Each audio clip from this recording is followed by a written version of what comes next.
साफ्रोमबो भारतारिफोरनि थाखाय 9 निफ्राय 17 आगस्टआ जोबोरैनो गोनांथार सम।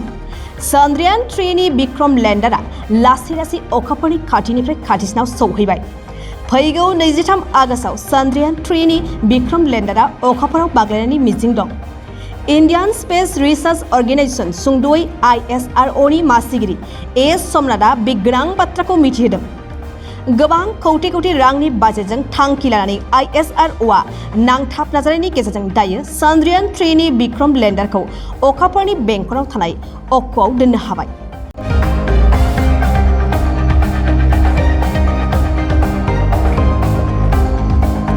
थारैनो भारतारिफोरनि थाखाय गोजोनथाव बाथ्रादि खेबसे नङा खेबनैजों अखाफोराव चंद्रयान-3 मिशनखौ जाफुंसारहोनो थांगासिनो ISRO नि मासिगिरि एस सोमनाथआ गोनांथारै बुंदों, जों बे खेबाव चंद्रयान-3 मिशनखौ जाफुंसार होगोन।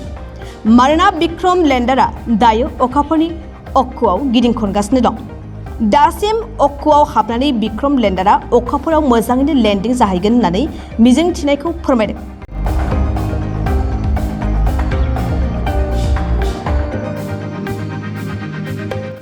मख'नो गोनांदि थांनाय बावैसो साननि सिगां चंद्रयान-3 नि विक्रम लेंडारआ अखाफोरनि अक्षआव हाबनाय लोगो लोगो अखाफोरनि सावगारिखौबो सेबखांनो हादों। थारैनो ISROआ अखाफोराव दैथायहरनाय चंद्रयान-3 मिशनखौ जाफुंसारहोनो हायोब्लानो मुलुगनि 4थि हादर जागोन।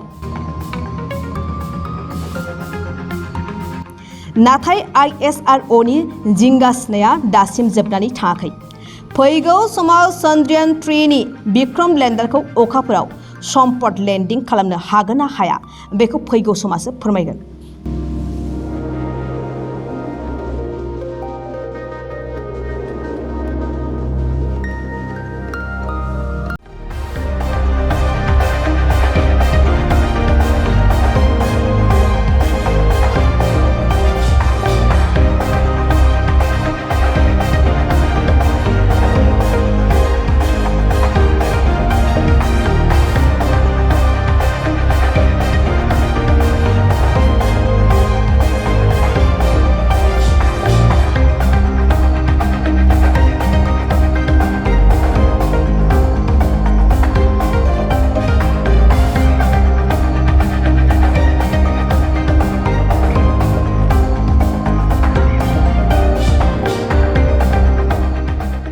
गोजोनथाव खौरां! बाजाज बाइक सालायनो मोजां मोनग्राफोरनि थाखाय गोजोनथाव खौरां। दावहारु अट' एजेन्सिया बाजाज बाइक सालायनो मोजां मोनग्रा रायजो राजाफोरनो होगासिनो दं इन्डिपेन्डेन्ट डेनि थाखाय ल' डाउन पेमेन्ट आरो इजि एक्सचेन्ज अफार। 1 आगस्टनिफ्राय 15 आगस्टसिम होगासिनो दं क'क्राझार दावहारु अट' एजेन्सिया आरो क'क्राझार जिल्लानि सिङाव थानाय काराइगाव, दतमा आरो बडगावआवबो 3 आगस्टआव फेस्टिभ आउटलेट गोदानै बेखेवनो थांगासिनो दावहारु अट' एजेन्सि। बे गोदानै बेखेवनाय ब्रान्च श'रुमआवबो ल' डाउन पेमेन्ट आरो इजि एक्सचेन्ज अफार लानो हागोन।